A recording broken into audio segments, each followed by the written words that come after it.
Are you ready to uncover the hidden details about a domain or an IP address?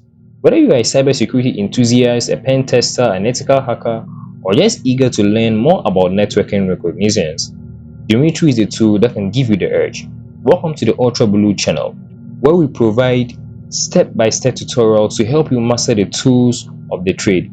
In today's video, we are taking a deep dive into Dmitry, an all-in-one information gathering tool available in Kali Linux. Stay tuned as we guide you through each step, ensuring you can use Dmitry effectively and responsibly.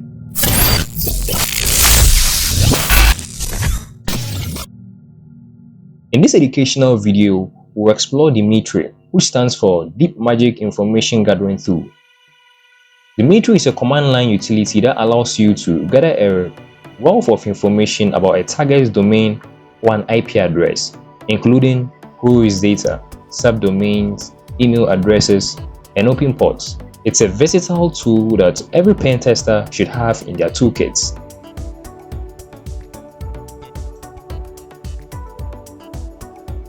Dmitry comes pre-installed in Kali Linux, but if you need to install it on another Linux distribution, you could do so by simply running sudo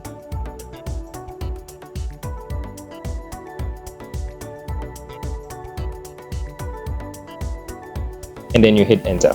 Now I have Dmitry installed already because I'm using Kali Linux, and therefore I don't think I'm going to run this command again.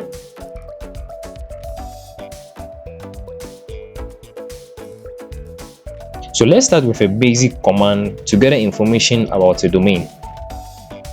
The syntax for Dmitry is straightforward. All you have to do is type in Dmitry space, you flag it with a W, and then you provide the IP address or the name or the email of what you are looking for. So in this tutorial, we want to enumerate a domain called example.com. So example.com. Then I'll hit enter. And just like that, Dmitry has gone to Dmitry returns with this result.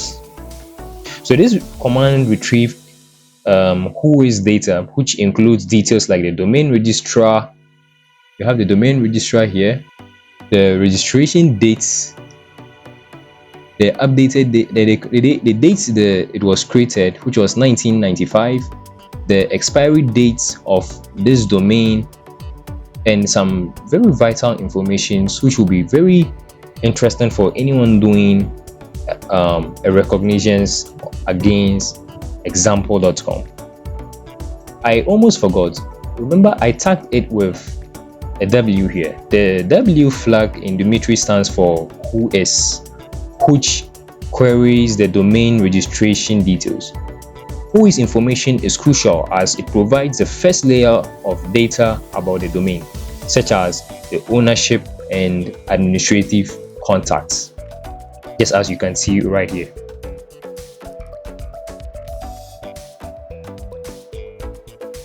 For a more comprehensive scan, you could use multiple flags to gather a wide range of information. A typical fault scan might look like this.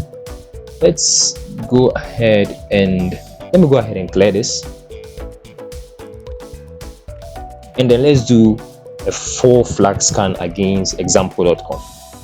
So a typical 4 scan might look like this. I'm going to type in Dmitry space, then I'm going to flag it with a W, which is going to do Whois lookup against our target. Now I'm also going to flag with an I, which is going to do an IP address lookup. Then I can flag with an N, which is going to retrieve netcraft informations.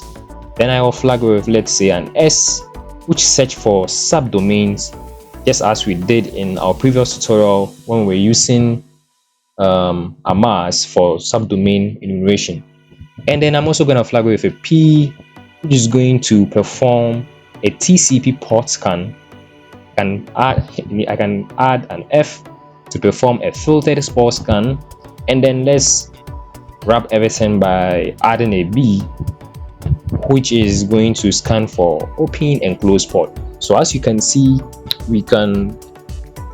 there are numerous flags we could add to make our scan more comprehensive. So now let's go ahead and put in the IP address of, the domain of our target, which is example.com, and then I'm going to hit enter.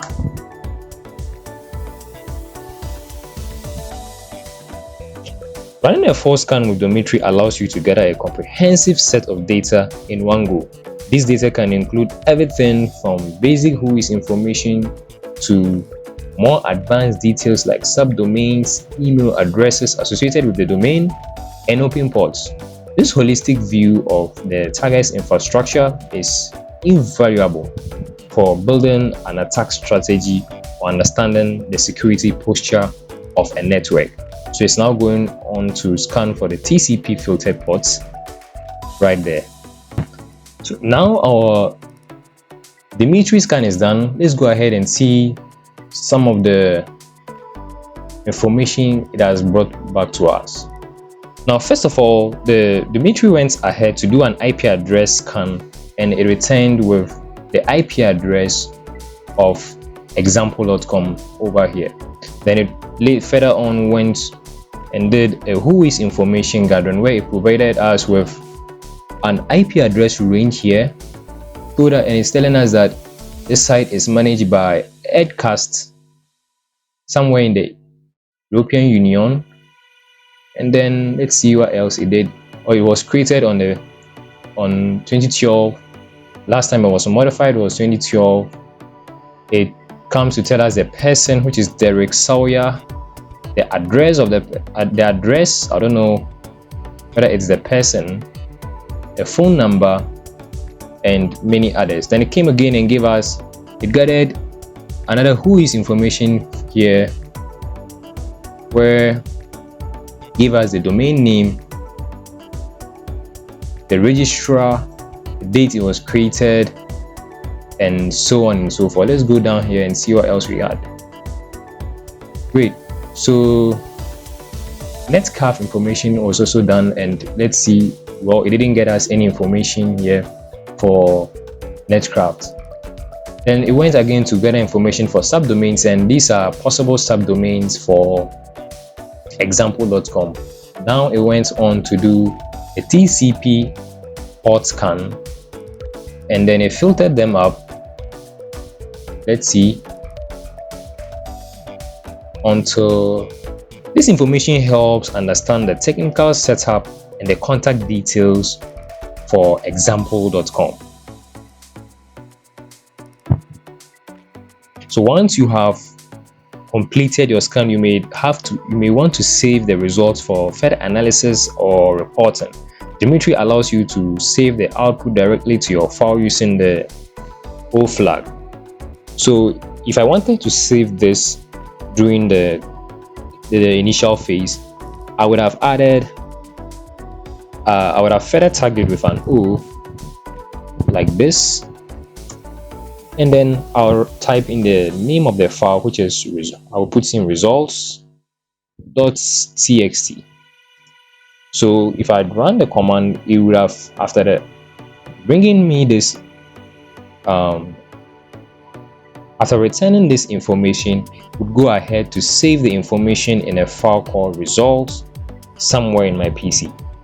As always, it is important to remember that tools like Dmitry should be used responsibly and with proper authorization. All information gathered should be conducted ethically and only on systems you have permission to test. And that's how you use Dmitry for deep information gathering in Kali Linux. I hope this tutorial has provided you with a clear understanding of how to use this powerful tool. Remember, all the content provided in this channel is for educational purposes only, so always use this tool responsibly and ethically.